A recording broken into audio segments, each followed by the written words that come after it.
After mo mag-register and magpa-verify na account, the next step is mag-fund ng iyong account para maklaim mo yung 20% deposit bonus. So ito yung step-by-step tutorial kung paano ka mag-fund using Help to Pay. So kung hindi lumalabas yung Dragon Pay sa iyong browser or sa iyong account, ito yung pwede mong gawing option for deposit. Kung gusto mo mag-deposit and wala yung Dragon Pay sa iyong option, pwede ka mag-deposit via Help to Pay. So, ito yung kailangan mong gawin. Punta ka lang dun sa funds, tapos click mo yung deposits. So, andito ka na sa page ng deposit funds. So, iselect mo lang yung Visa pa rin.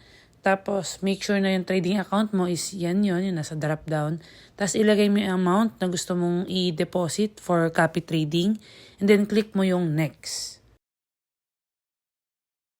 So, ayan, makikita mo, how would you like to pay? So, let's say wala yung Dragon Pay, hindi mo makita. Pwede ka dun sa Help to Pay, yung FX Pay 88. So, i-click mo lang yan. Pwede ka rin naman mag-Visa, like yung credit and debit card, pero pinakamadali yung Help to Pay. Yan, tapos i-select mo sa currency, peso. So, ito yung equivalent ng dollar mo na matatanggap. And yes, ito na. So, yung Help to Pay, so it's a secure online payment. So, para tong InstaPay, ginagamit naman to worldwide, no? Help to Pay and InstaPay. So, dito, meron tayong 5 banks na pwede mong gamitin for online banking transfer. Pwedeng BDO, PPI, Land Bank, RCBC, and Security Bank. So, ayan, for example, BPI yung bank mo. So, iselect mo lang.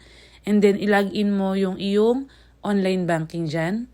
After mo ma-login, na-click mo na yung continue. Makikita mo naman yung next page na yan wherein magkakaroon ka ng authorization code or magpapadala ng OTP sa'yo. So, it's either ilagin mo yung online banking mo or may magta-text sa'yo yung OTP or i-approve mo yung mobile key. Depende sa banko mo. So, makikita mo naman yung magno-notify yun sa'yo. And then, once na ma-login mo, ma-send mo yung OTP. So, that's it. Automatic, madedebit yung account mo or mababawas na yung iyong deposit. So, ganun lang kadali. And then after that, balik ka sa iyong multibank account. Yan. So, go to accounts and then click mo yung live account. So, ayan. Double check mo if nag-reflect na yung iyong $100 na deposit. So, again, yung sa deposit, para maklaim mo yung 20% na deposit bonus, all you have to do is i-PM kami, i-send mo yung trading account number mo, and then, i-confirm ko sa'yo na connected ka, tsaka natin i-credit yung 20% sa account mo. So, automatic, magre-reflect yung 20% once nag-confirm na ako na connected. So, i-send mo sa amin.